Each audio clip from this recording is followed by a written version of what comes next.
Welcome back to KIMT News 3 at 5. I'm joined now by KIMT Storm Alert Weather Chief Meteorologist Sarah Knox, and just kind of marveling at some of the really nice sunsets we've had lately as the sun's coming down. We get a little bit of clouds in there. It's picture perfect.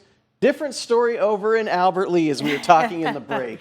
Yes, these clouds, they're stubborn, but they're thin. There's at least that. There's evidence of a little filtered sunshine moving through the clouds over Albert Lea right now, but they're still thick enough to cover a lot of that sunshine. So perhaps not the best sunset happening or going to happen in Albert Lea, but it's still a nice day. Temperatures sitting at 46 degrees, so a little cooler than, say, Austin, currently at 48. The further to the east you start to go, get closer to the Mississippi, similar to yesterday, a little less cloud cover through the day here. So temperatures, they rallied. Many of us in the 50s, 47 in Rochester, 45 in Mason City. So these temperatures are still above normal.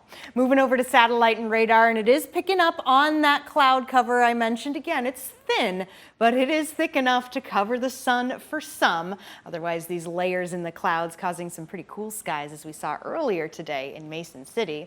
Futurecast is perhaps bringing those clouds a little bit more to the forefront. Again, thinner clouds, but as we head into the evening, they'll be persisting, and then we get to see some development on the surface once again. So what we're seeing right here at midnight is a mixture of clouds in the sky and a mixture of fog, so clouds on the ground here with us. It's something we're going to be dealing with well into the morning once again. That, aside from the cloud cover, is of course the fog. So talking a little bit about that, this is around 7 a.m. tomorrow morning, so it is something that we're going to have to deal with through the morning commute, and once again burning off as we get later into the morning and ultimately gone by the time we get to the afternoon. But the clouds, they'll be sticking around, mostly cloudy skies throughout our day tomorrow, and despite them, the southern winds still helping to drive temperatures back up around the 50-degree mark. All right, now I'm going to fast forward to Friday. It's something we've been talking a lot about because there's multiple chances for rain and multiple chances for storms this day.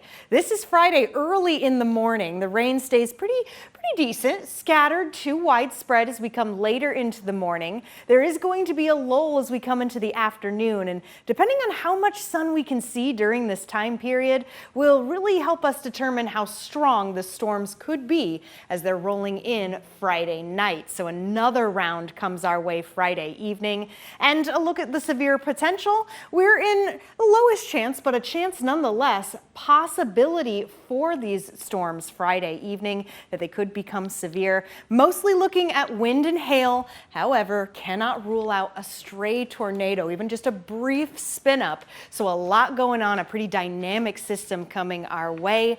And then temperatures take a spill on Saturday, but still the 40s, not too bad. No, I'm liking those temperatures, but definitely want to keep an eye on things on Friday for sure if you have any plans. Absolutely. All right, thank you, Sarah.